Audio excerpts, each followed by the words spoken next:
Welcome to Cybercrime. It's not a question of if, but when is your data safe. My name is Nicole Beckwith. I'm a fraud investigator and digital forensic examiner for the Ohio Auditor of State's office, and I will be your host for today's training. Before we get started, I want to point out that cybersecurity is much like a multivitamin. Think of your network as the nervous system of your office, and cybersecurity as the immune system. Much like multivitamins, not everyone here is going to take the same one, so not everything I share is going to apply to you. Some entities have million-dollar IT budgets, and some only have one computer and a Gmail address, so please be patient if what I'm talking about does not pertain to you. First, I want to talk about some of the threat statistics here in the state of Ohio. In 2015, Ohio ranked number 10 in the nation for cybercrime, and then in 2016, we dropped to number 9 in the nation. This is not a number we want to be at, so Ohio Auditor Dave Yost has asked that we go out and we train local governments on how to keep their data safe, and more importantly, your tax dollars safe. The hardest hit age group are those over 60, and in 2016, more than 4.2 billion records were exposed. That's in over 4,100 data breaches. The last statistic here is the most staggering. By 2019, cybercrime is expected to reach $2 trillion in loss. Cybercrime is a big business, so it costs you when you get hit with an attack. When somebody's personally identifiable information, social security numbers, bank accounts, tax documents, if those are exposed, you have to pay to make sure that that is not affecting them negatively. And not to mention the attorneys and all of the other reporting requirements as well. Here's a map of Ohio, and these are some of the breaches in the past 18 months that we've seen in the state. These breaches, or these stars, are those that had to be reported. So there were bank accounts or PII that was exposed that forced a report.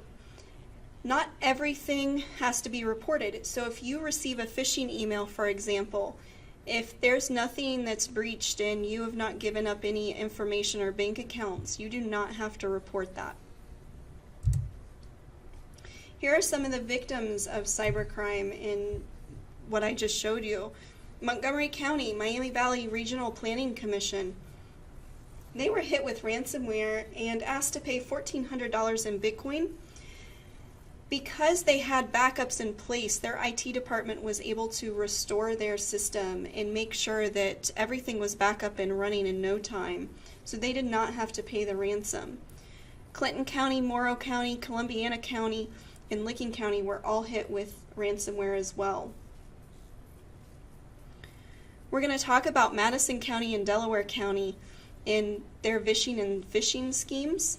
And then Athens County, we're going to talk about how they were able to successfully thwart their attacks by having best practices in place.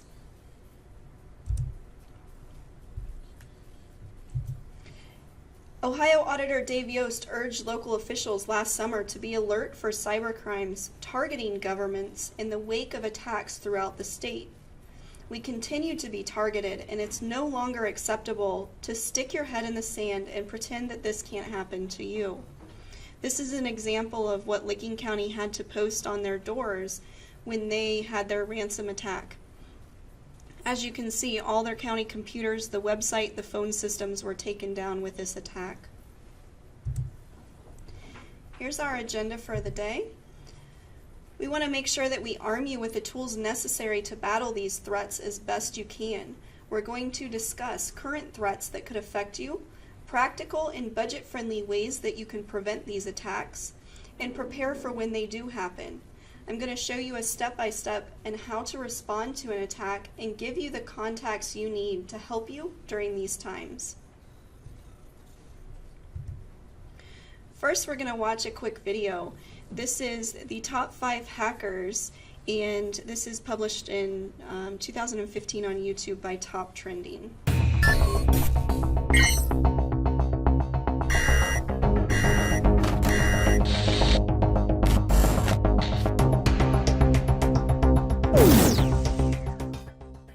Kevin Mitnick is known as the king of all hackers, with aliases like the Condor and the Dark Side Hacker. Mitnick's ploys stem back to his youth in the late 70s, where he began taking advantage of the system by tricking the Los Angeles bus transfer system to get free rides. As he aged, Mitnick found his gift for code and began hacking into big-name companies like Nokia, Motorola, IBM, and eventually the Pentagon. Millions of dollars of information passed through his hands before he was finally arrested in 1995. Hardly deterred, Mitnick went on the run from the FBI for 3 years and was the most wanted computer criminal of his time, before he was sentenced to 4 more years in jail. Mitnick didn't consider what he was doing as hacking and referred to it politely as social engineering. At one point, a judge found him so threatening that he placed him in solitary confinement because he thought Mitnick could start a nuclear war by whistling codes into a payphone. The dangerous British hacking duo of Matthew Bevan and Richard Price took the world for a potentially deadly ride for several weeks in their youth back in 1994. They began by attacking the Pentagon's network for several weeks and progressed further by stealing battlefield simulations. If that wasn't enough, they started intercepting messages from US agents stationed in North Korea and accessed sensitive material from a Korean nuclear facility. This was all incredibly alarming to the US because at the time, Price and Bevan were using US systems to infiltrate information from Korean systems, which, simply put, nearly sparked an international incident. You've probably heard about the infamous hacktivist group, Anonymous, or just Anon, sprouting back in 2003 from the breeding grounds of 4chan. Anonymous consists of an unspecified number of politically active hackers. They campaign for internet freedom, social justice, and transparency in the law. With nothing off limits, this group has hit the Chinese government, the Vatican, the FBI, and CIA, while spending just as much time leaking documents or taking down websites with political intent during the aftermath of tragedies like Charlie Hebdo, Michael Brown, and launching large-scale personal attacks on individuals associated with the KKK. While they may not be monetarily motivated, the information they've leaked and the impact they've had on cases and cover-ups has been huge. Little is known about Astra, which is the net alias of this notorious hacker, who spent half a decade in the mid-2000s stealing high-profile weapons technology data and software. Astra would quickly sell this information to people and organizations across Brazil, South Africa, the Middle East, and the rest of the world. While no one knows how much money he was able to make or where it went, the damages he caused are estimated between $250 and $361 million. Strangely, even after all of the destruction caused, Astra was never publicly identified, even when Greek authorities arrested and detained this threatening hacker in 2008. Speculations and rumors say that he is a 58-year-old Greek mathematician and is serving 6 years in jail somewhere.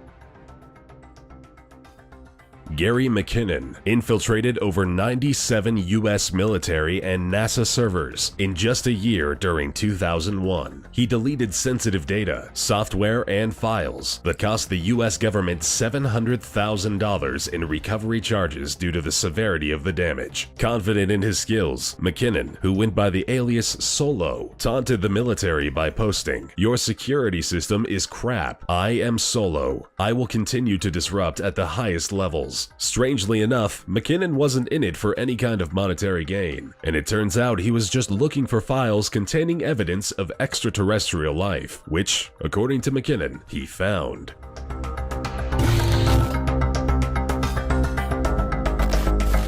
We just watched some really famous hackers who obviously are not the ones that you will likely be dealing with in your entities.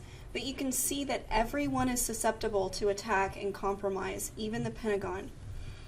So who are they? Why do they attack the little guys? And why governments? Well, hackers are everywhere. They're you, they're me. Most hackers look like you and I do. They're dressed in suits. Hollywood has portrayed these hackers as somebody who's sitting in mom's basement with a black hoodie on, a computer in front of them with green matrix code and a bag of Cheetos. That's not necessarily what they look like. They can be at Panera Bread, they can be at McDonald's, they're dressed in suits. The average age of a hacker right now is 19 years old. They are all races, religions, and some of them are not even interested in financial gain. Sometimes they just want to make a point, like the anonymous group. Why do they attack the little guys? Well, quite frankly, you don't have a multi-million-dollar IT budget. They know that you don't have somebody sitting behind a computer looking at your network traffic 24/7. So you're an easy target.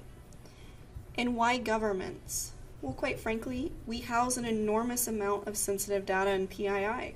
Think about all the W-2s, tax information, financial information, and other information that you house on your servers. Think about law enforcement agencies and what kind of data that they would have on their systems. So that's why they attack us. We're going to talk about malware. This is a blanket term covering any form of intrusive software, and this is just a short list of that malware. There are so many other terms that are out there, but these are some of the most popular. Today we're going to specifically be discussing ransomware and the way that ransomware is introduced into a computer system, which is mostly by social engineering. So this is what ransomware would look like if it popped up on your computer screen. Over 60% of ransomware comes from some sort of phishing email. Of those emails, only 30% are opened, and of those, only 12% of people actually click the links. So you can imagine the amount of emails that hackers send out on a daily basis to get the number of people to click the links that they want. So this pop-up might show up on your screen. You can see there's a 188 number here, and you can call this. It is likely your hacker. You might be able to talk to them one-on-one. If you have to pay the ransom, you can even negotiate with them. If you need more time or if you want to pay less Bitcoin, sometimes they will negotiate with you. We definitely don't advocate for that, but it is an option. So let's talk about ransomware. It's a form of malware that targets your critical data and systems specifically for the purpose of extortion. They are looking to get paid. Bottom line, it's a business. So they're going to give you a time frame and tell you specifically how much Bitcoin or currency that they want you to pay so that you get a decryption key back. That decryption key most likely will unlock your system files. Sometimes it won't. Make sure you're thinking about that if you have to pay the Bitcoin, is that you might not get your data back even if you do pay. This is an example of Cryptolocker. This is what it would look like if you were looking at your computer system, specifically your pictures library, and if you started seeing these changes. So all of these photos that have been encrypted are circled in red, and I plugged Cryptolocker into a virtual machine. It happens really quickly, so this is what you would be looking at. You can see the last 3 pictures there on the end have not been encrypted yet and have not been infected. So the other ones have been, and if you were to double click on those to try and pull those back up, this is an example of what you would find. It's going to give you that detailed list of what you need to do and where you need to go. It's going to tell you what you need to download, how you install the Tor browser, where you go to get the Bitcoin. And again, they want you to know it's on there. This is an example of an agency being brought to its knees by ransomware. This police department lost all of its digital evidence dating back to 2009 in a ransomware attack. According to a press release, this police department had a virus which was introduced into their network from an email. That email had a cloned email address that imitated a department-issued email address. They were asked to pay $4,000 in Bitcoin, and with the recommendation of the FBI Cybercrimes Unit, they decided not to pay that, and they ended up wiping the server and starting over.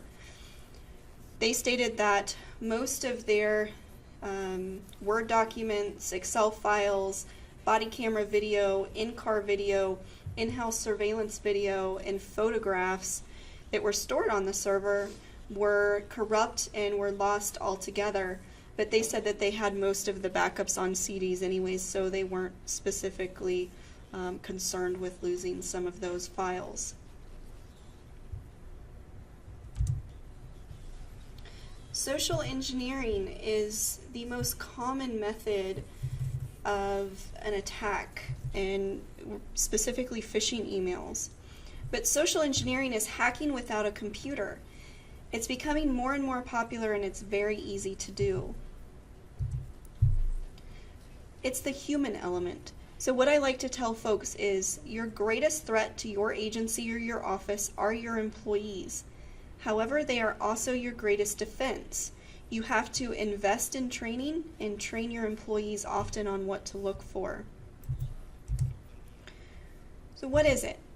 It's a non-technical attack that relies on human interaction and manipulation. So they are manipulating you into giving the sensitive data that they need. They don't need to use code to hack into your computer system. They're essentially hacking you. It's comparatively easier than other attacks, and they're most successful because as humans, we innately want to trust and help each other. How do they do it? They're going to research you. They are going to look at your social media profiles. They're going to look at LinkedIn, for example, is a good one. It shows your website. Sometimes it'll list a phone number and email address for you, your likes or your groups that you're involved in, hobbies. Sometimes you'll be linked to coworkers. And other social media sites show what your who your relatives are, your pets, your work. If you're into cars, if you're into whatever you're into, it's going to show, and they're going to use that against you. They can also talk to you personally. They can search online, they can dig through your trash, they can try to get you to respond to emails, phishing emails. Here are some of the most popular social engineering schemes: Phishing, Smishing, Phishing, and Spearfishing. I'm not certain who came up with these terms, but they talk about voice, text message, and email specifically. So we're going to talk about these four in depth. First, we're going to watch a video. This is a phishing example and how easy it is to gain access to your information via a phishing call. And this was published in 2016 on YouTube by Oracle Mind. So I invited a few of the world's best hackers to try to hack me and show me where my vulnerabilities are. And now I'm going to meet them in Las Vegas for DEF CON, the biggest hacker convention of the year. They're going to hack me using social engineering, which is essentially hacking without any code. They just use a phone and an internet connection. Do you want to do a sample phishing call? What's phishing? Phishing is voice elicitation, and basically what you do is you use the phone to extract information or data points that can be used in a later attack. Let's do it. Okay. Who are you going to call? Maybe I'll call your cell phone provider and Okay. see if I can get them to give me your email address. I bet they're good. I bet they have my back. But yeah, go for it. I'm going to spoof from your number, so it's going to look like it's calling from you. Okay. Hi, I'm so sorry. Can you hear me okay? My baby, I'm sorry. my husband's like, we're about to apply for a loan and we just had a baby and he's like, get this done by today. So I'm so sorry. I can't call you back. I'm trying to log into our account for uses information and I can't remember what email address we used to log the account. The baby's crying and can you help me? Awesome. In just 30 seconds, At gmail.com. Jessica gets access to my personal email address. Now, if I needed to add our older daughter on our account so she could call in and make changes, how would I need to go about doing that? You would have to send me a secure PIN through a text message? Yeah, well, the thing is, I don't think I'll be able to receive a text message if I'm on the phone. Shh. Oh, I'm not on there either? So I thought when we got married, he added me to the account. Jess uses my girlfriend's name and a fake social security number 5127. to set up her own personal access to my account. Wait, I'm sorry. So there's no password on my account right now? Can I set that up? She even gets the support person to change my password. Thank you so much for your help today. So she just basically blocked me out of my own account. I'll get her fed after this. All right, thank you. Holy shit. So they just gave you access to my entire cell phone account. You're gonna have to go on and change your password now because it's Jess, my name. And all it took was a crying baby and a phone call. Yeah.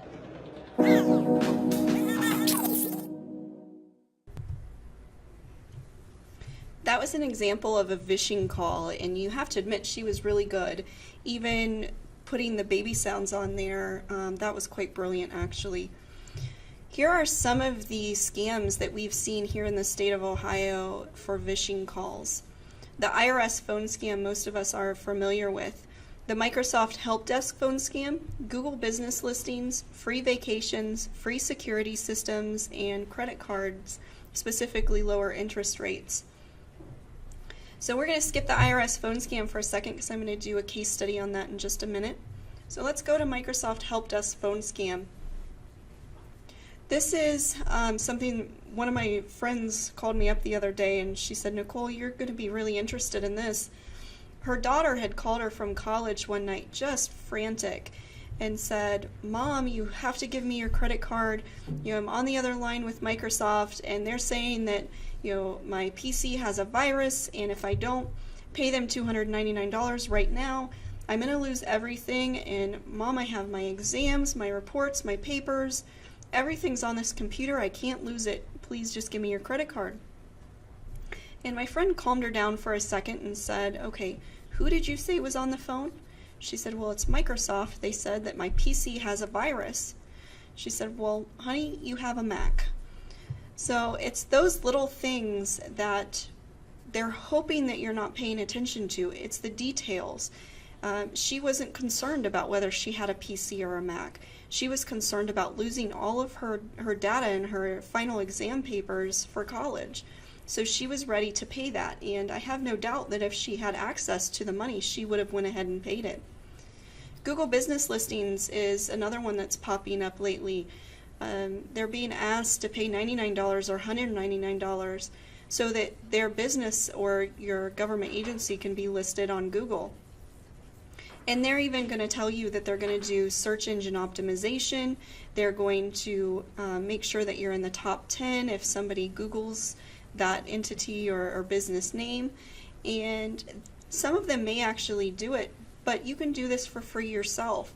All they're wanting to do is get access to your credit card information. And we've all heard about the free vacations, free security systems, and credit card interest rates. If somebody calls you and says, thank you for being a loyal customer to Capital One, we want to give you a better interest rate, would you be interested? Of course, who isn't interested in a better interest rate? But if they ask you, great, so give me your name. Well, if I'm a customer of you, you should know my name. You should know all of my pertinent information. I shouldn't have to give that to you. And if you confront them with this, typically they will hang the phone up. So the IRS scam, this is something that we've seen quite frequently here in Ohio, and they're even spoofing the sheriff's office numbers, threatening to arrest people. This was an example of the Madison County Agricultural Society. The treasurer was listed on their website. Like most of our entities, we list our employees, their phone numbers, email addresses, and their positions. This was the same for Madison County Agricultural Society, and because it was a small entity, they listed her personal cell phone number and an email address.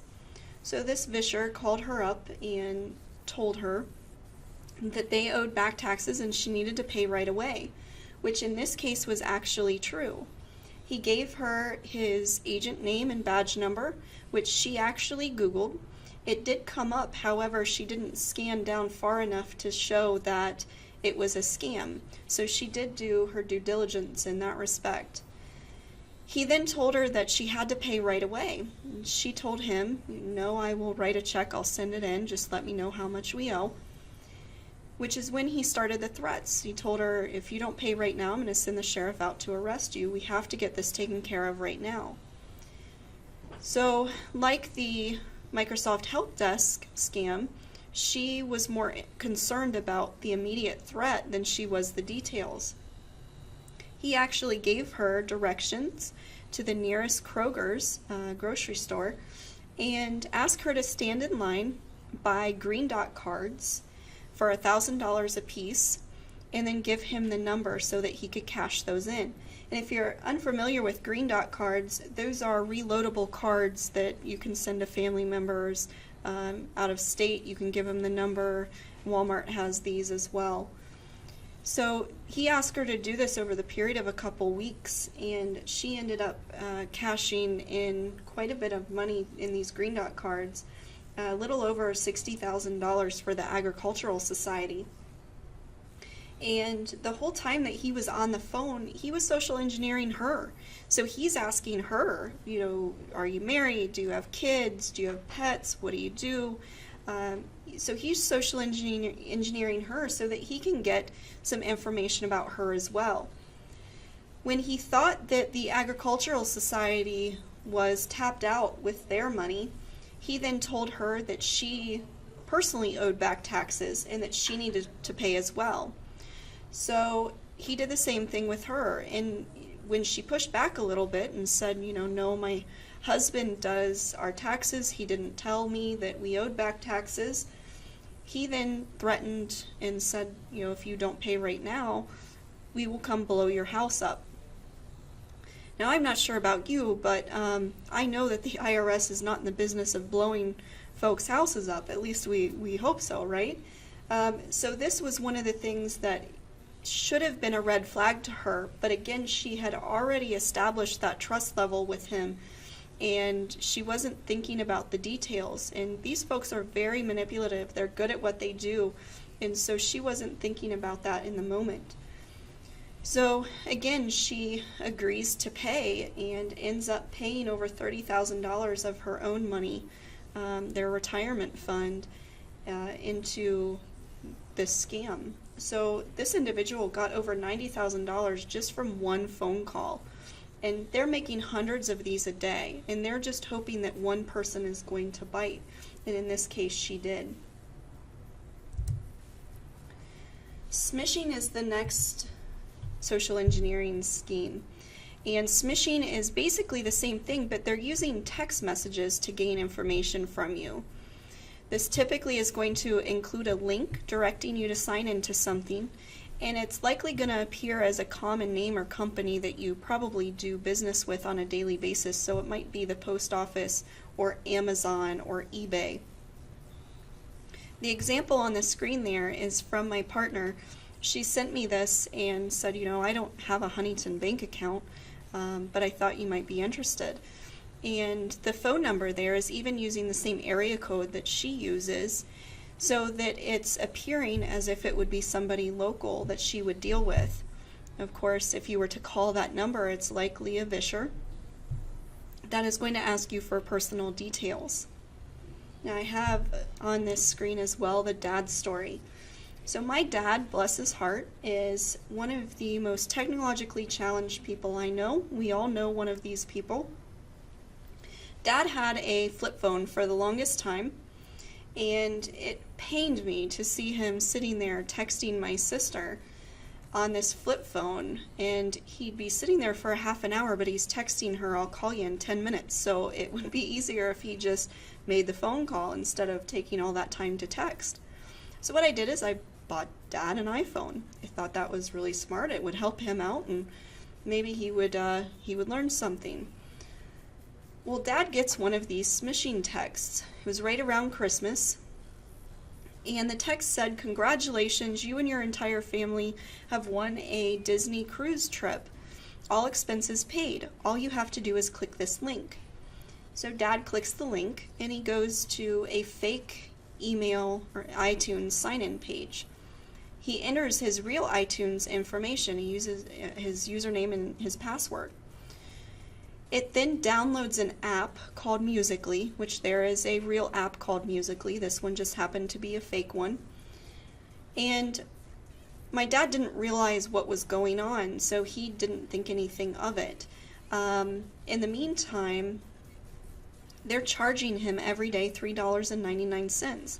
And like most of us, we're not looking at the small charges on our bank accounts, we're looking at the large charges. So Dad is not noticing $3.99 pop up on his bank account. So this went on for a couple months before he actually noticed, and they got him for a couple $100s. So that's an example of using the over 60 crowd, and then also smishing. Phishing is the next one, and we've all gotten these emails. These are very popular, and like I said, we've all gotten one, whether it be that you are related to a Nigerian prince that wants to give you $1 million, or you need to pay an additional amount in postage. These are all over the place, and most of the time Yahoo and Gmail and the most common email services are really good at stopping this and marking these as spam. But if they do get through, it is an attempt to obtain sensitive information. They are sent by hundreds or thousands to random email addresses, and these lists are most likely obtained through the dark web. There are people that are looking at all of these websites for email addresses constantly, and these lists are updated, and most folks are using these to send these scams out. And it's going to seek usernames, passwords, credit card details, access to computer networks. There's all sorts of things that you can be asked to do with these phishing emails. Some of the most popular are going to ask you to click a link which takes you to a fake website. It could be your bank information, it could be Amazon, it could be any of the most common websites that are spoofed, and so you enter your legitimate login information and they now have your username and password. This is an example of an email that got through my spam filters on my Gmail account, and it got through because this is a legitimate email address, and right away I noticed I don't know anybody at the University of Indiana. I wasn't expecting a Google Doc, so of course I'm not going to click on this. What I want you to get in the habit of doing is hovering over links. So if you notice here in the purple down at the bottom, it gives you a link to go view your doc. If you hover over the link, this is what it's going to look like. And I didn't click on this because, again, I wasn't expecting this email. So if I would have clicked on the link, though, it probably would have opened a Word document or an Excel file that had a macro or some sort of virus or code in the background.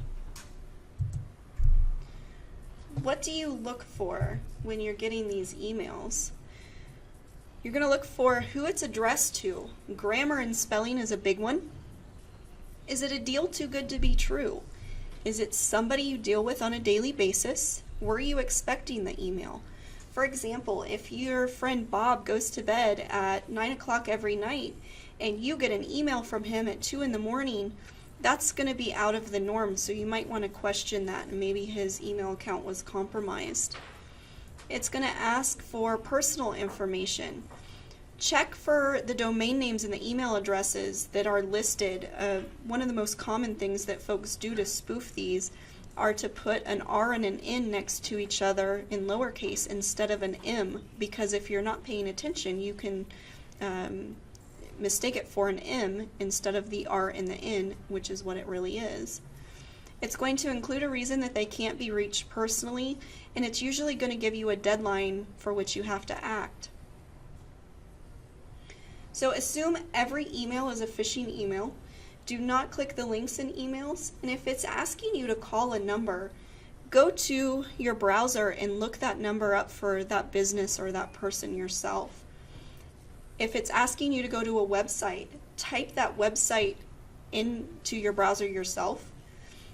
KnowBe4 is a company that we deal with at the Auditor Estates office quite a bit, and on their website they have a great tip sheet on these specific things and red flags to look for that you can pass out to your employees. And we have a link on our website to this as well. If you go to our Auditor, ohioauditor.gov website and click on Cybersecurity, there's all sorts of links to these companies and handouts. Let's talk a minute about spearfishing. So phishing is kind of the shotgun approach in which, you know, these folks are sending out hundreds of thousands of emails daily and just hoping that one person clicks the link, and they're really random and nondescript. So it's not going to give any personal information about you at all. Spearfishing is the opposite of that. It's the sniper approach, if you will. Spearfishing can be to an individual or a business, and these folks have done an enormous amount of background work on you. They've social engineered you to where they know where you work, they know your employees, they know your hobbies and your likes and when you go to work. So they've done their research. In this case, it was the treasurer of a local school. She went on vacation, and while she was gone, her assistant treasurer received these following emails. So this first one looks as if it's coming from the treasurer to the assistant treasurer. And if you'll notice on the bottom of this email, they even got the disclaimer correct. So at some point, this individual did enough social engineering that they had received a response from somebody to know that this is the disclaimer that they use. This was sent on Thursday, May 5th, 2016 at 12:19 p.m. And it says, "Do you have a moment? I'm tied up here and there is an urgent matter I need you to take care of. We have a pending invoice from our new vendor, and I have asked them to send me a copy of the invoice. Hopefully I should receive it later today or tomorrow, and I will appreciate if you can process a transfer payment before the cutoff time. What details do you need to process this to hit the vendor's account today?" So that was at 12:19 p.m. At 12:56 p.m. that same day, he sends a follow-up email, and I want you to pay attention to this first word, kindly. This word pops up in 90% of the spearfishing attacks that I see. It's very common, and I don't know about you, but I don't know anybody who uses this word. Even if they use proper English, and we all have those folks who are the grammar and spelling folks that make sure that they correct you at every turn.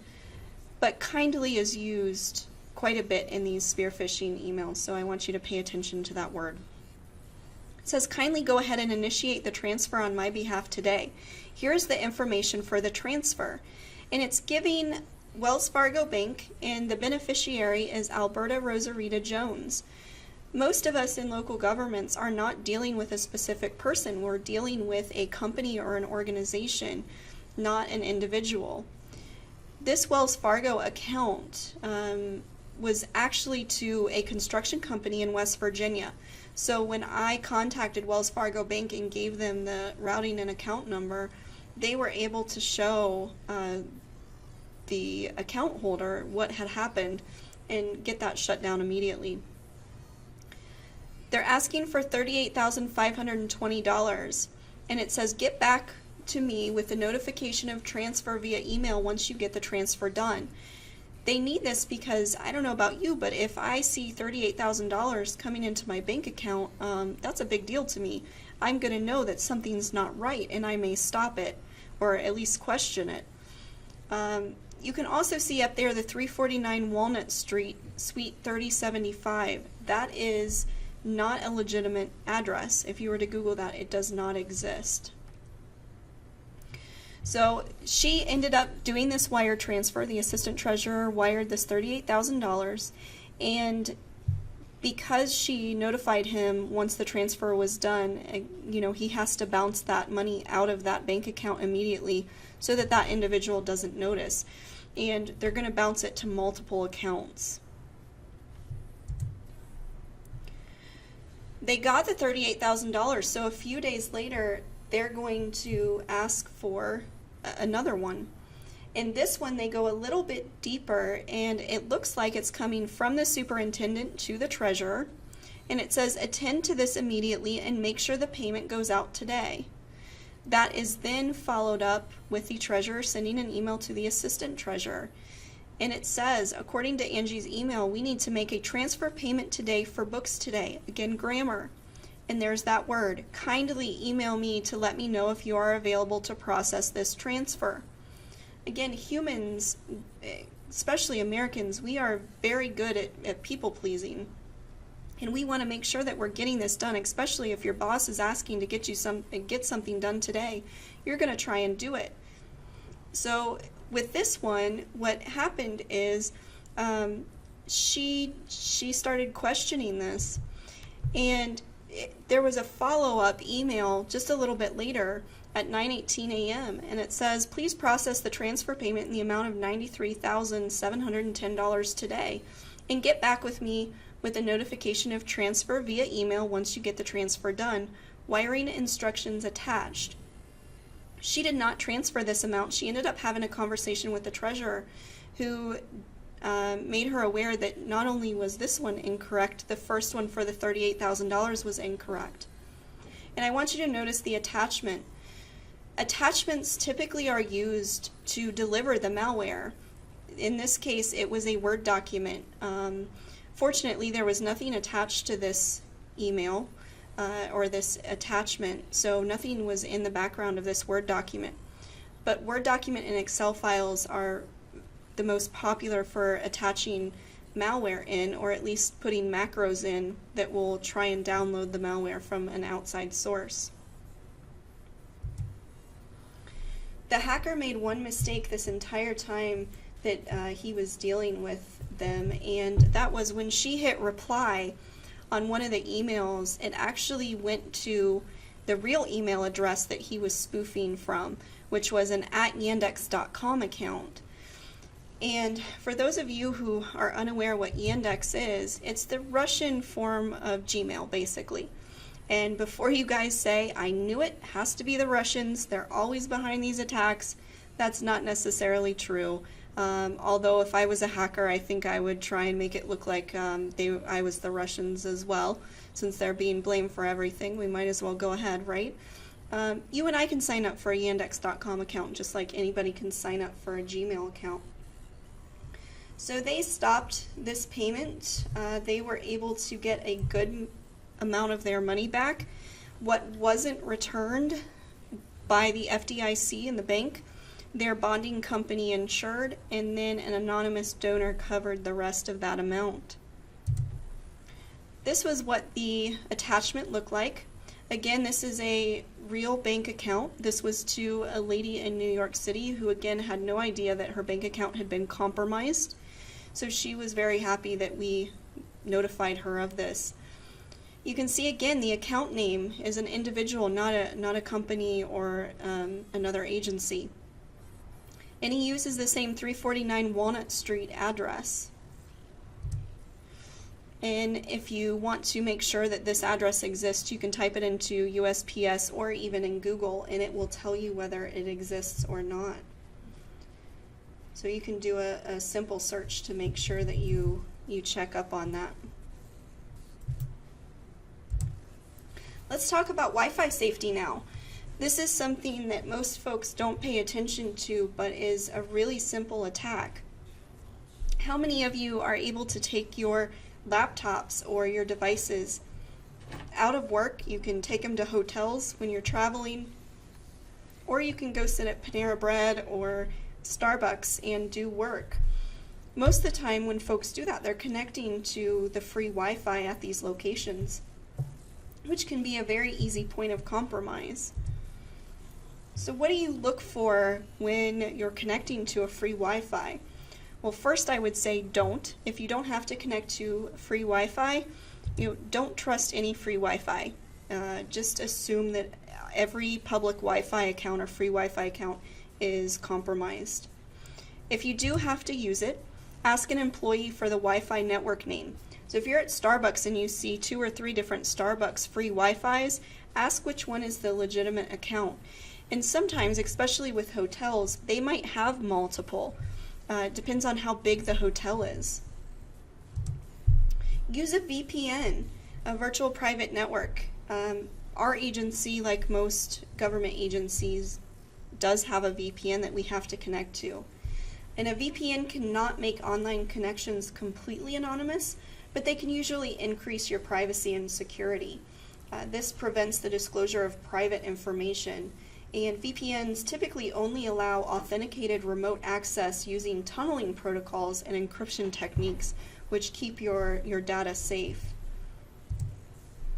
If you must use Wi-Fi, do not go to secure sites. Don't go do your banking or go to any sensitive sites that have your data on it. Just stick to looking at CNN or the newspapers that you're looking for, news articles. Don't go to those secure sites. Save it until later. And then worst case scenario, use your cell phone as a hotspot. If you're trying to connect your laptop or an iPad to Wi-Fi, use your cell phone hotspot. You know the name of your cell phone hotspot, and it's a little bit harder for folks to get that information. Two-factor authentication. Earlier I talked about some of the victims, but I mentioned Trimble Schools in Athens County. They did a wonderful job in thwarting 2 threats of phishing attempts because they had two-factor authentication in place. And how they did this, so their bank has two-factor set up to where if their treasurer was to try and make a $50,000 wire transfer, for example, the bank would ask the assistant treasurer for a secure PIN or a password to be able to make that transfer. And they have to have that as a checks and balance or it won't work. And they were able to thwart 2 attacks because they had two-factor authentication in place. This website that's on this slide, twofactorauth.org, you can go on there, you can see all the banks, all of the businesses and services that allow two-factor authentication. Gmail is one that allows two-factor authentication. So for example, if a hacker got your Gmail, your email address and your password, they don't have your device with the PIN number that's being sent to it, so they're never going to be able to authenticate that account.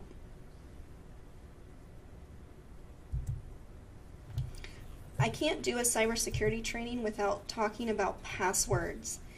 And these are some of the top 25 passwords in the United States as of this recording. These are horrendous. I can tell you that my forensic software will crack most of these in less than 10 seconds. And some of them are just downright funny. So number 13, let me in. And number 25, trust no one. Those are great, but those are super simple to crack.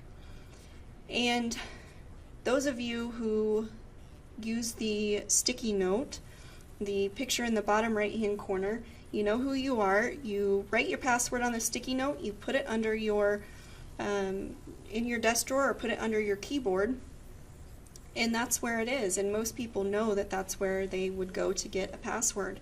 I love those of you who do that because you make my job easier when I'm going out on search warrants and such. But that's a really bad idea. So make sure that you're storing those in a secure location. There are a lot of password managers out there, software programs that are good for your computer, good for your phones that you can use. So do your research and use one of those if you have to. There are a couple thought processes in passwords. So we're all used to hearing it has to be 8 characters, uppercase, lowercase, numbers, and at least one special character. Well, hackers also know this, so they know how to crack your passwords. And I don't know about you, but especially the numbers, the 2 most commonly used numbers are either your date of birth, the year you were born, or the year you graduated high school. And we know that, so it's one of the things that we try when we're trying to crack passwords. There's also a new thought process that's out there that's been suggested, which is if you're going to have to reset your password every 30, 60, or 90 days, you need to use those uppercase, lowercase characters. But now NIST has come out and said that for best practices, we're not going to request that you change your password every 30, 60, or 90 days. That we are going to just say if you have one secure password that you're using for each site, now that does not mean you get to use the same password for every site, but if you have one password that's good to begin with, why change it? Because that's what forces the sticky note symptom or syndrome, and that is, it's even worse security than if you would just leave it alone. There's another thought process as well, which is passphrases. Instead of using a password, use a long sentence that incorporates all the special characters into it. So, like you were in elementary school, the quick brown fox jumped over the fence. That's a really long passphrase, but who's going to try and crack your password with that? And it's going to take a long time for my software program to try and crack that, if it ever could. So the longer the better, and make sure that you're incorporating the numbers and the special characters into that as well. Let's take a minute to talk about pineapples and pumpkins, and I'm not referring to the pineapples or pumpkins you get from the grocery store. Pineapples are a man-in-the-middle attack. This is a very simple attack. The photo on the left is a pineapple, and that is plugged into a network or a computer to plug into a network that then seizes all of your traffic on that network, and it's forcing your devices to connect to it. We mentioned Starbucks earlier. I was able to take one of these pineapples and plug it into my computer. I sat outside a Starbucks, and I was immediately able to get folks to connect to my pineapple because I had named my network or my access point the same thing as what the local Starbucks did. And what that allows me to do is view all of the network traffic for those individuals who are surfing the web. So I'm able to see all the websites that you're pulling up. I'm able to see the images that you're looking at, and sometimes even your username and passwords. And that's just with a very simple attack. So the pineapple is sold by a company called Hack5, and they have multiple versions of the pineapple. And I have a Pineapple Nano that I use, and these are for use in legitimate IT settings, but hackers use them as well to sniff network traffic and do man-in-the-middle attacks. The pumpkin on the right is the software version, so it's using your internal hardware to do the exact same thing that the pineapple would do, to essentially sniff traffic and try and gain access to certain data to do some social engineering attacks. So think about if I was targeting you, and you connected to my pineapple or my pumpkin, and I'm seeing that you're going to a Chase Bank website. Well, I might do a social engineering call or send you a phishing email based on that and just say that I'm with Chase Bank. So maybe you would believe that and give me some additional information. So there's all sorts of uses for these devices. This is a picture of an individual who was at DEF CON this year, and I lovingly refer to him as Pineapple Boy. All of these on his back, all those prongs that are sticking out, those are layers upon layers of pineapples. And at the bottom there is a battery pack, and he's walking around Las Vegas casinos with this strapped to his back, and he's stealing network traffic. He's sniffing traffic from everybody who's connecting to his wireless access points. So is this illegal for him to do? Is he legally allowed to walk around a casino, sniff traffic, and have this strapped to his back?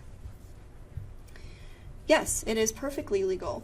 There is a Supreme Court decision that states that you have no expectation of privacy on a public Wi-Fi. So the illegal part is what he would do with this information. If he stole your username and password for your bank account and then he's logging on as you, and he's stealing your credit card information, or he's transferring money. That's the illegal part. Just looking at your traffic is not illegal for him to do. This is an example of what the Wi-Fi Pineapple dashboard looks like, and with a simple attack, what you're seeing here is a module that Wi-Fi Pineapple offers called DWAL, and this is a man-in-the-middle attack, and I'm just sniffing traffic. So what I did is I pulled up Pinterest on my cell phone, and you're viewing the images that I was viewing on Pinterest that came up on the right, and then you're looking at the URL of the website that I was at.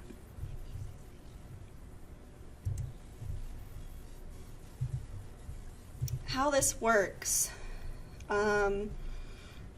Wi-Fi access and how hackers find you is called word driving, is one of the specific forms of finding these access points that are open. So a hacker can go into their car, they can grab their laptop or whatever device they're using. Software is usually installed, and they're looking for these access points that either have an open password, or they're using default usernames and passwords. Waggle.net is another way that they can find you. And then Acrylic Software is a free software program that you can download that will show you all of the wireless access points as well.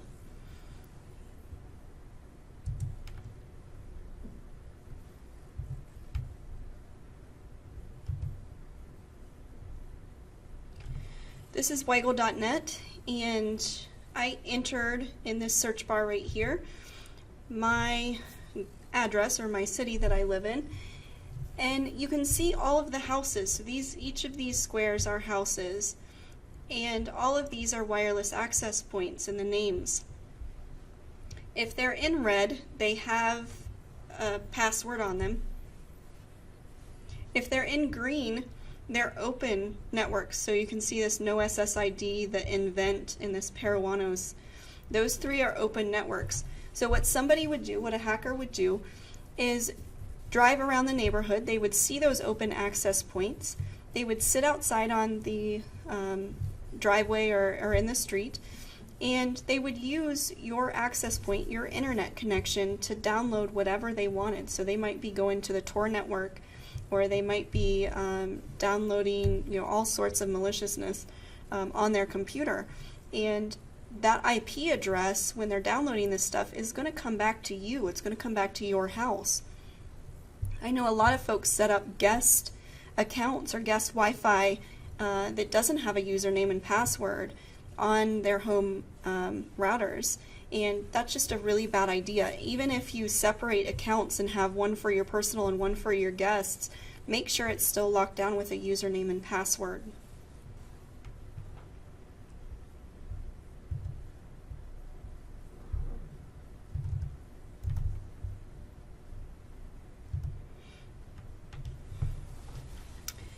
I get asked all the time, what if you're using a Pineapple and I don't connect to the rogue access point, or I don't connect to that Wi-Fi? Can you still steal my data?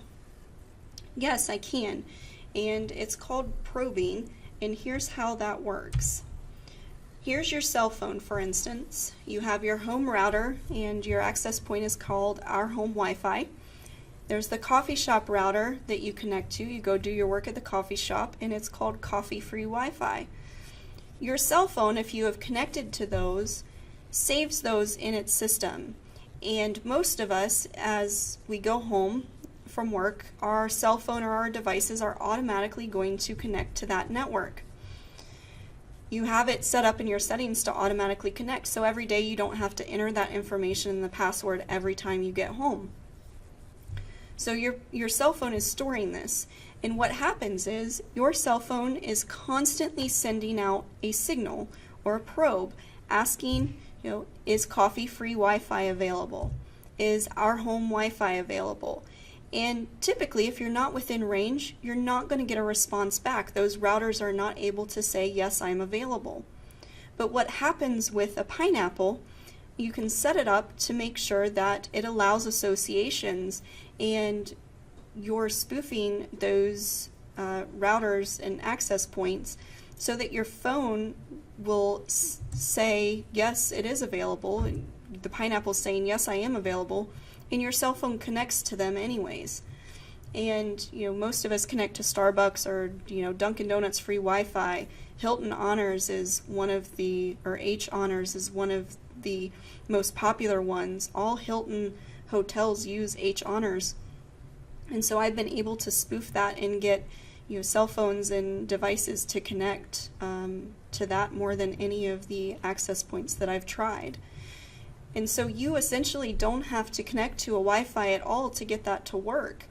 I can trick your cell phone or your device into thinking that it's your home network or any of the networks that you've connected to. Let's talk about bringing your own devices to work.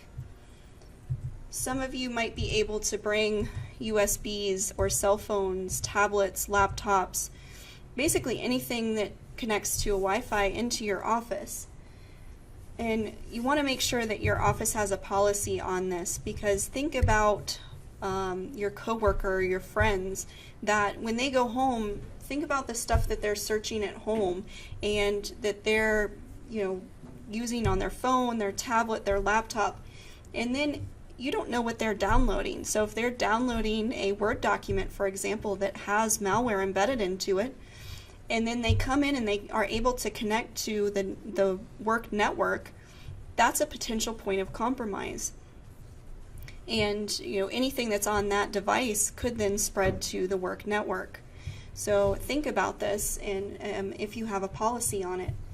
Thumb drives, as are pictured here. So some genius hacker got the idea of buying a bunch of these thumb drives and preloading them with malware, and then he walked around the Pentagon and he dropped them in the parking lot. He dropped them where folks smoke, and somebody at the Pentagon picked one of these up. It's shiny flash drive, you want to kind of see what's on it.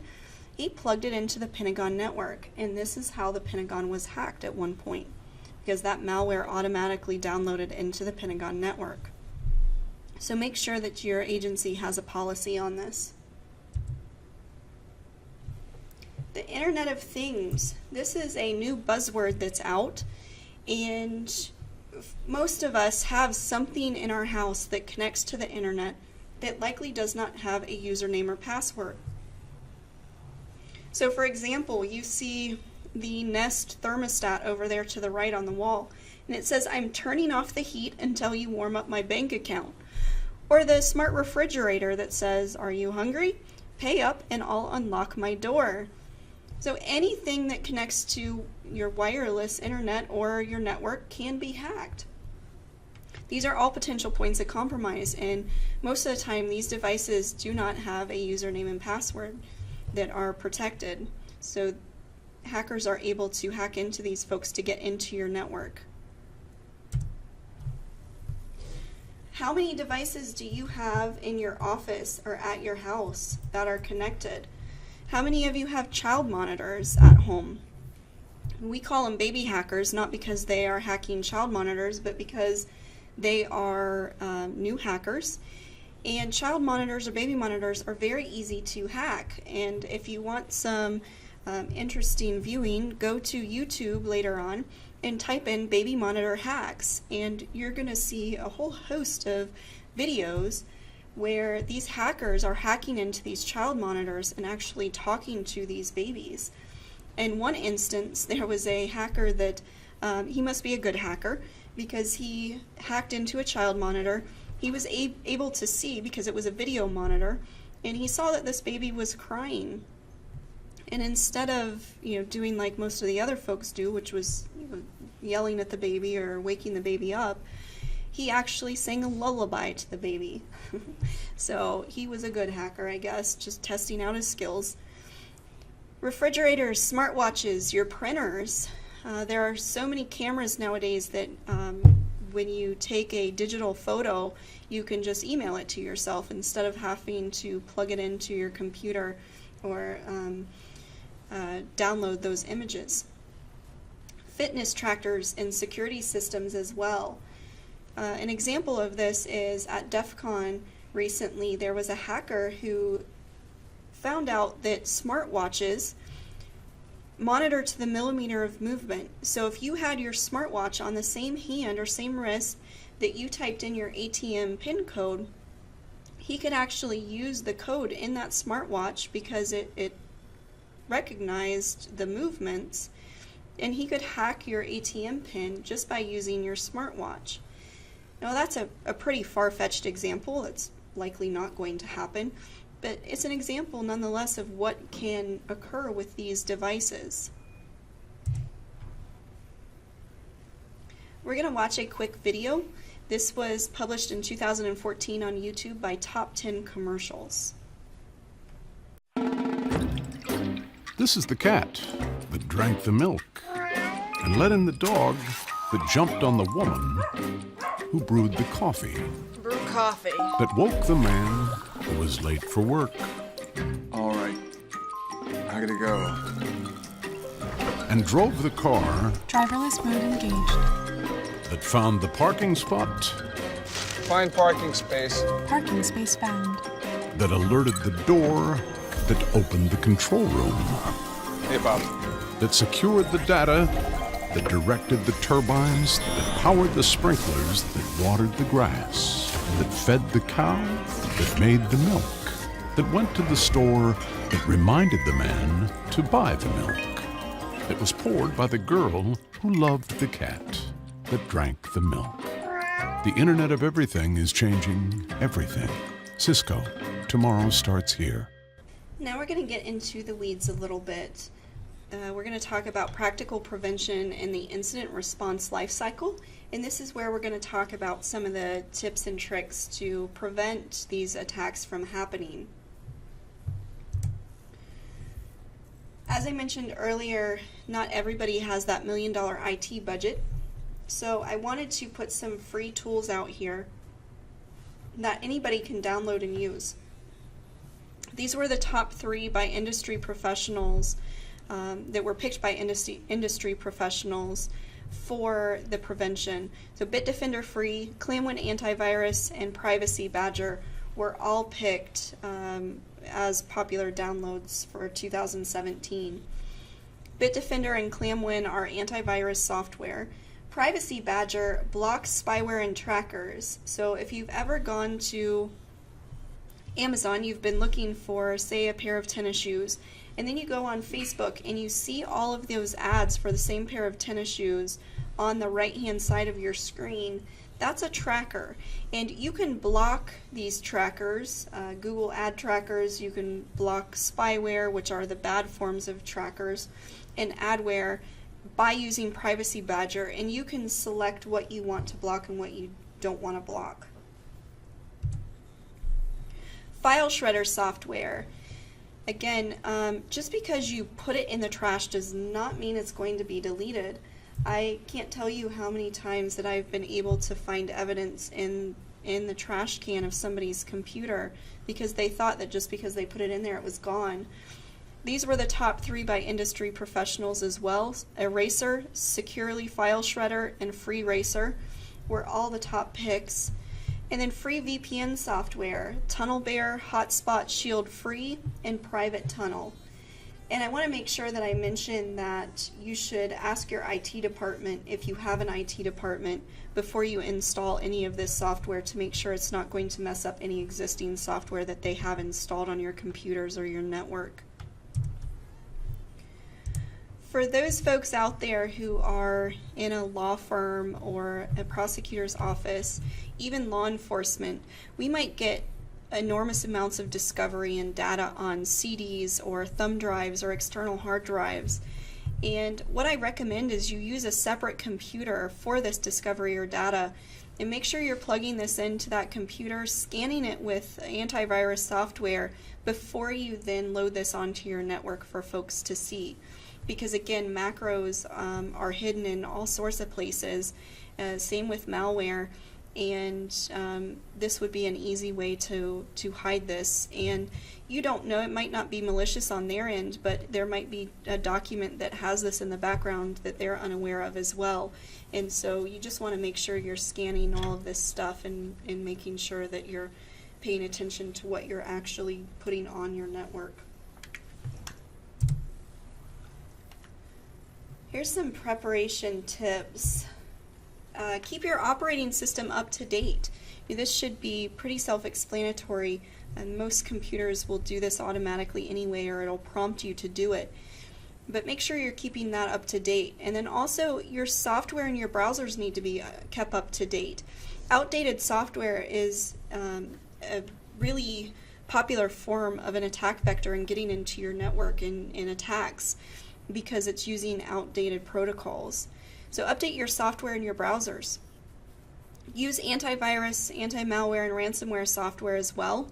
Use a dedicated computer for financial transactions. If you have 10 people in your office, you only need to use one computer. Not everybody needs to use their personal computer for financial transactions. And especially make sure that you are hardwired into your network, that you're not using Wi-Fi on that computer that's doing the financial transactions. Use strong passwords, avoid repetition, and use two-factor authentication when you can. This last one I get a lot of slack for, but you don't need to list your email address online. This is how hackers find you. Not everybody needs to know your email address or your phone number or know what your position is. Use an info at or a contact at email address on your website. Make sure that one or two people, preferably at least two, have access to this email account, and they can forward those emails on to the correct individuals. Continuing with preparation, use encryption if possible and encrypt your hard drives. And I want to make sure that I stress this really quickly. Don't just go and click encrypt my hard drive. You will delete everything on your computer, and you will make your IT department really angry at me. So make sure that you are asking your IT folks before you encrypt your hard drive. Preferably let them do it. You have to take all of your data off your computer first, then encrypt the hard drive, and then put the data back on. Have backups in place and regularly test them. This is the number one thing I want you to take away from this training. All of these ransomware attacks could have been stopped if folks had backups in place. And it's not just having the backups, you have to test them. It does you no good if you think that you're doing backups and you think that you're good, and then all of a sudden you go to push those out and restore your system and there's nothing there, or your data is incomplete. So you want to make sure that you're testing those. Montgomery County, Miami Valley Regional Planning Commission, that was one of the reasons that they were so well prepared. They test their backups, and they do scenarios where they try and restore the system based on those backups, so that they know that their system data and their backups are always there and the data is up to date. Work with your IT department and have them limit the employee privileges. Not everybody needs to be an administrator on your network. A prime example of that, we had an auditor at our office that was working with a local treasurer, and they were sending emails back and forth. The auditor received an email that looked similar to the emails he was receiving by the treasurer, and it had an Excel document. He was expecting an Excel document at the time, so he went ahead and clicked and opened up that file. When he opened up the Excel file, it was just a bunch of gibberish. There wasn't a whole lot of anything in there. It was just weird symbols to him. So he closed it out and didn't think anything of it, went about his day. Well, what had happened was, again, there was a macro in the background, and it started pinging an outside email or an outside website. And because he did not have administrator privileges, this Trojan in this macro was going out and trying to pull down the malware from this website. And because he did not have employee or administrator privileges, that could never occur. He wasn't able to download that software, and it wasn't able to execute or install on the system.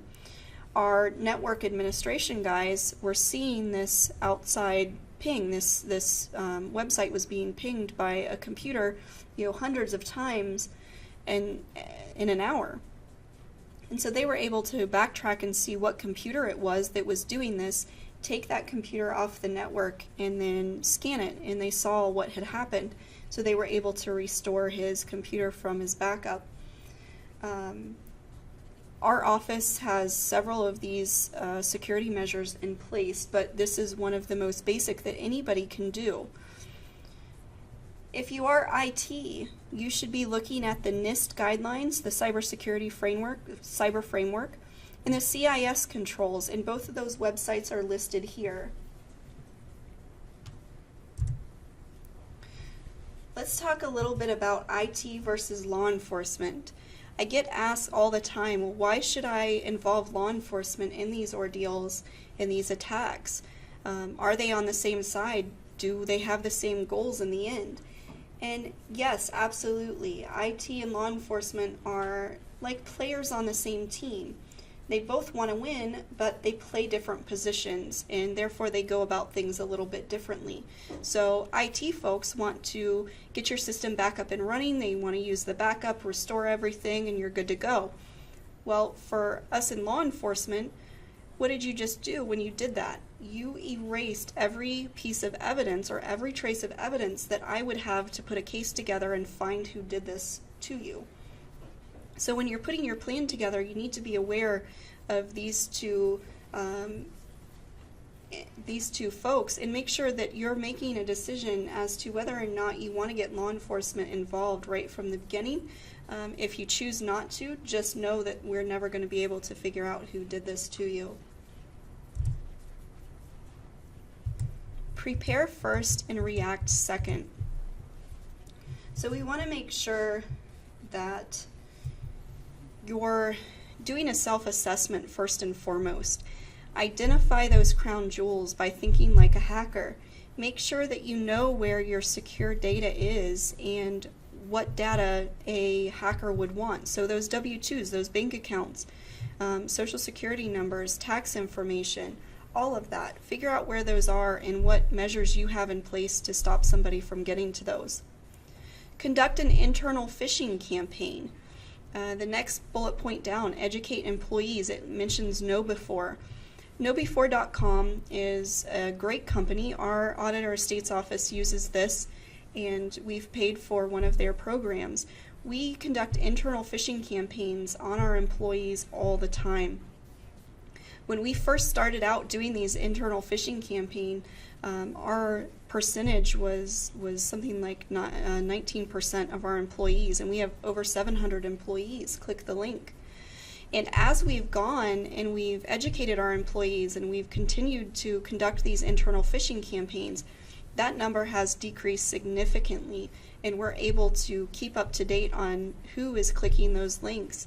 And if you click the link in our agency, then you are the proud winner of a 30-minute Kevin Mitnick cybersecurity training video that you get to watch to make sure that you're up to date on the current methods and phishing campaigns and attacks.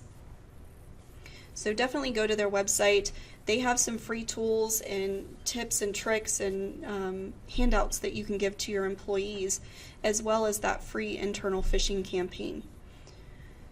Create an incident response plan, and I'm going to show you how to do that here in a minute. But make sure you have something in place ahead of time. The last thing you want to do is have an attack and not have anything prepared or know what you need to do next. And lastly, consider cyber insurance. But before you do that, you want to read the fine print to see who you want to go with, what company you want to go with. Not all cyber policies cover phishing attacks. They consider phishing and social engineering, any of those attacks, as the insider that allowed that to happen. So it's you that let the hacker in, not necessarily a true hack or a true attack. So they don't cover all of those. So make sure you're reading that fine print.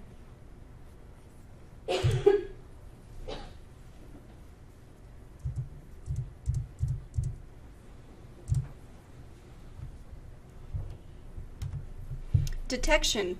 It's usually too late, unfortunately.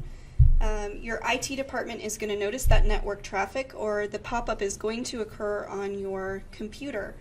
And at that point, it's too late. You're going to have to call IT immediately and make sure you get that taken care of. Can you check if your email has been compromised? Yes. HaveIBeenPwned.com is an email or a website that you can plug your email address into to see if you have been a victim of a breach, if your email address has been published somewhere online in one of the breaches. And how do you know if your account has been compromised? Your banks, if they are breached, they have to report that to you. And I show here, see reporting requirements handout. On our Auditor Estate website, we have a link to our cybersecurity page, and it has the reporting requirement handout as well as a whole host of other links to a bunch of other handouts that you can give your employees.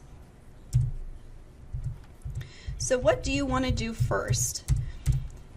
You're going to encrypt your sensitive data. You're going to map your locations of critical data, and you're going to limit your employee privileges. You're going to follow a retention policy. It does you no good if you have 20 years of data on your computer or your server and you only need 10. That's an additional 10 years of data that could be breached and sensitive information that could be published on the web that you're going to have to deal with. So make sure you're following that retention policy. Purge old employee accounts and records. I can't tell you how many times that I've had a case where it's a former employee, a disgruntled employee, that has come back in and tried to delete information or records and tamper with evidence after the fact that they've left. Even if it's a employee who's a model employee, make sure that when they leave or when they retire, you're immediately changing their usernames and passwords so that they can't gain access to the network. And as a side note as well, if they have some type of badge or key card to get into the building or a physical key, make sure you're taking that from them as well. Create a response plan in a team. This is going to include the office holder or head of the organization, IT department, legal or your prosecutor, finance department, and public relations at a minimum.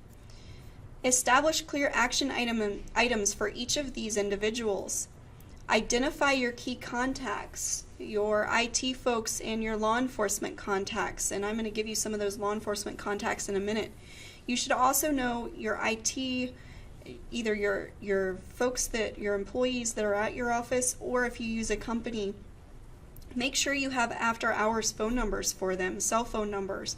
So if you get attacked at 3 a.m., you're working on a PowerPoint presentation for the next day, that you can get a hold of those folks. And know your reporting guidelines. Again, this is all published on the Auditor Estate's website, and I'll give you the links to those later in the presentation as well. Some additional things to do. Create a binder with all of the items listed here, your team contacts, IT and law enforcement contacts, a list of all devices and IP addresses and MAC addresses. If you are listing this and if you're putting this in a binder, make sure that you do not leave this binder just randomly laying around on a desk. Lock it up somewhere safe, in a safe preferably, or in a locked desk drawer. Print out the handouts for reporting requirements and the reporting forms to fill out. You might as well just go ahead and have these on hand in that binder so that you can get to them quickly. The first thing you want to do is stop additional loss and contact IT immediately. You're going to do this by unplugging the computer from the network. So if you are hardwired into the network, you are going to unplug that network cable immediately. That's the first thing you want to do in any of these attacks. Then you're going to contact IT and let them know that you have a breach. IT is going to change the security access and passwords for the network if they feel that that's necessary.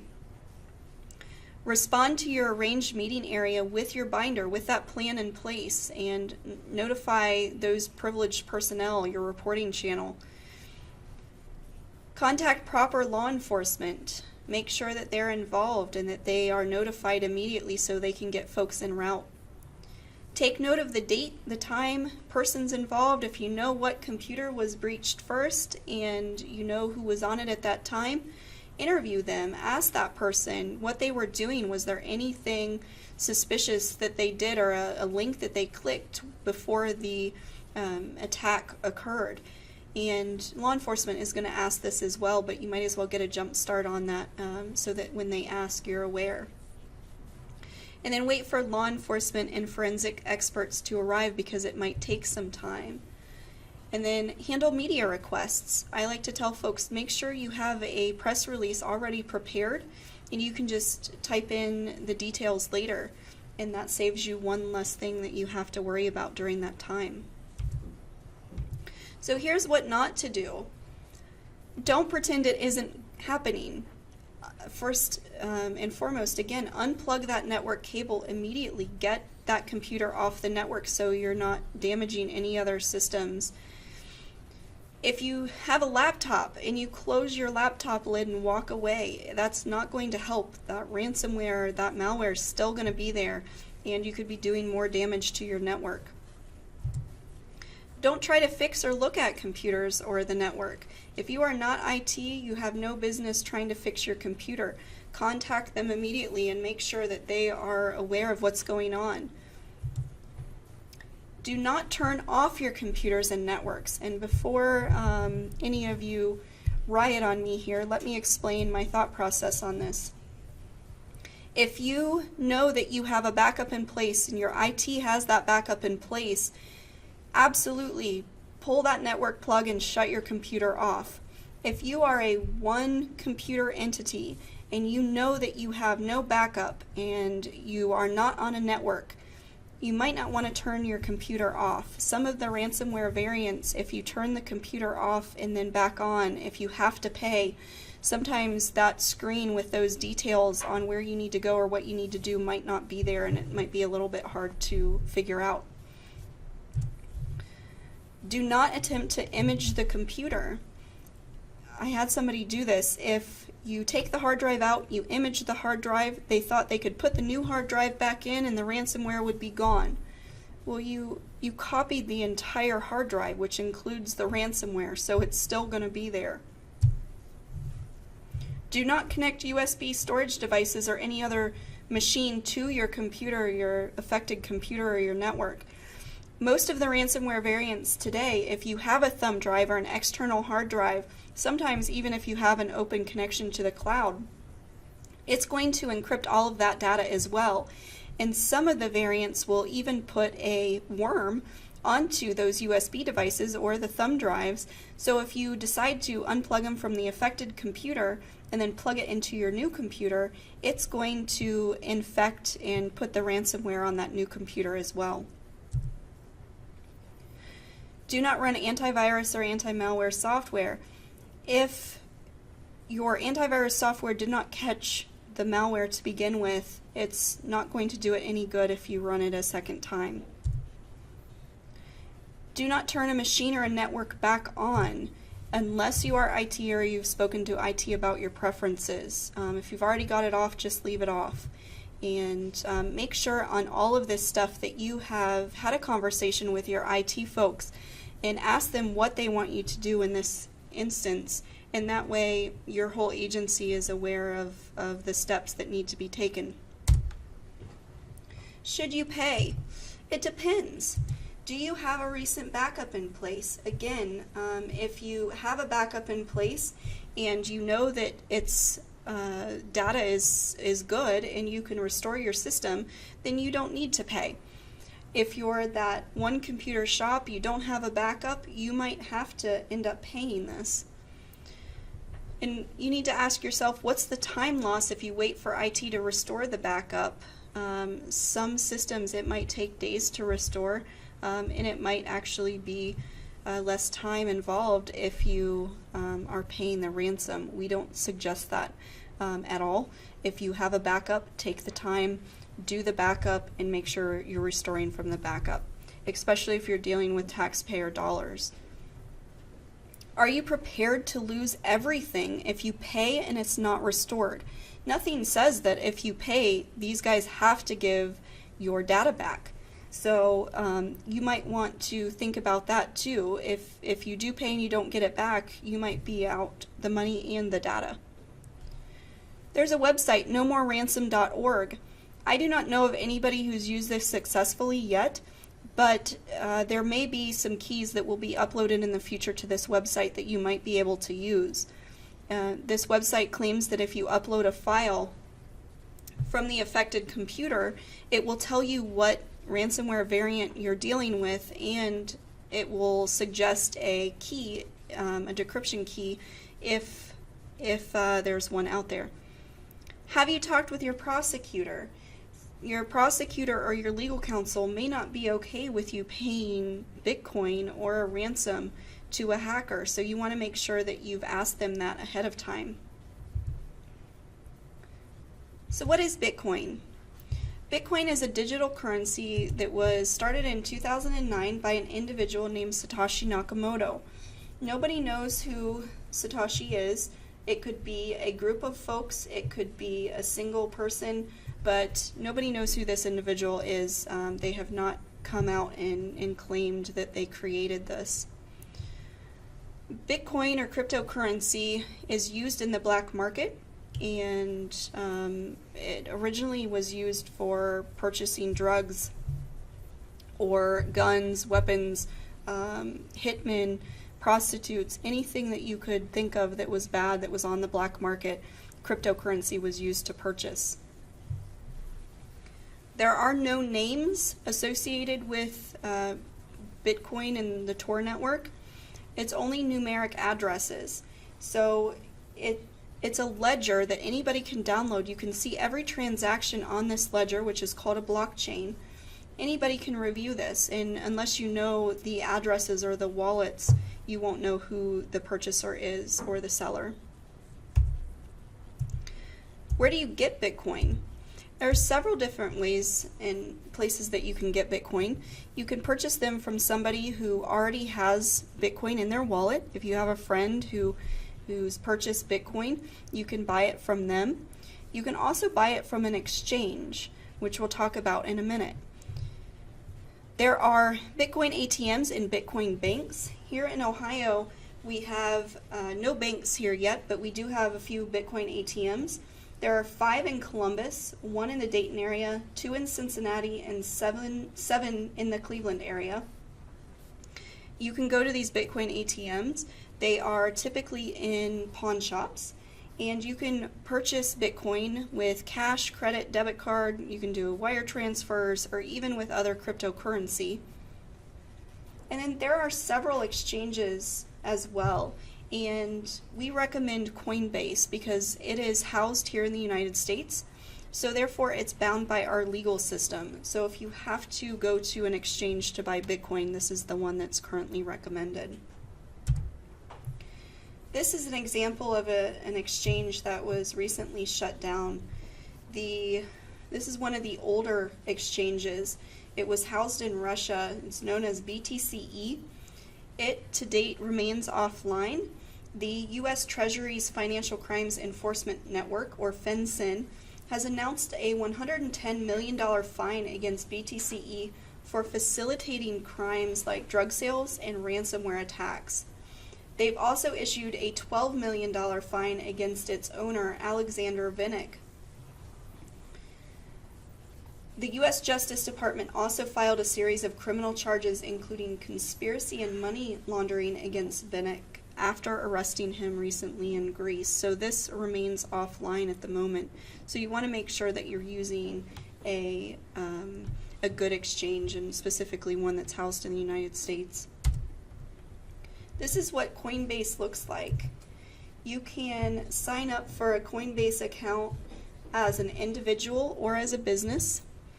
I signed up as an individual, and when I signed up first and I took this screenshot, 1 Bitcoin was equal to $1,152.98. As of last night, one Bitcoin was $7,133.56. So you can see if I had purchased 1 Bitcoin back when I started doing this presentation, I would have a nice little investment going here. Bitcoin fluctuates quite a bit, as you can see by this slide. So if you're asked to pay 1 Bitcoin instead of a specific dollar amount, then you might want to wait a day or two, because sometimes it'll go down, sometimes it'll go up, so you might be able to get it at a lower cost. You can pay in fractions of Bitcoin, so if you're asked to pay $500 and 1 Bitcoin is $7,133, you can just pay in a fraction of a Bitcoin. And this is what a Bitcoin wallet would look like. Alright, you became a victim. What do you do now? These are the contacts for law enforcement here in Ohio. We are very fortunate to have 2 offices per agency listed here. Per presidential directive, the United States Secret Service and the FBI are the 2 federal agencies that are able to investigate these crimes. Cleveland and Cincinnati have 2 offices, 1 per each agency.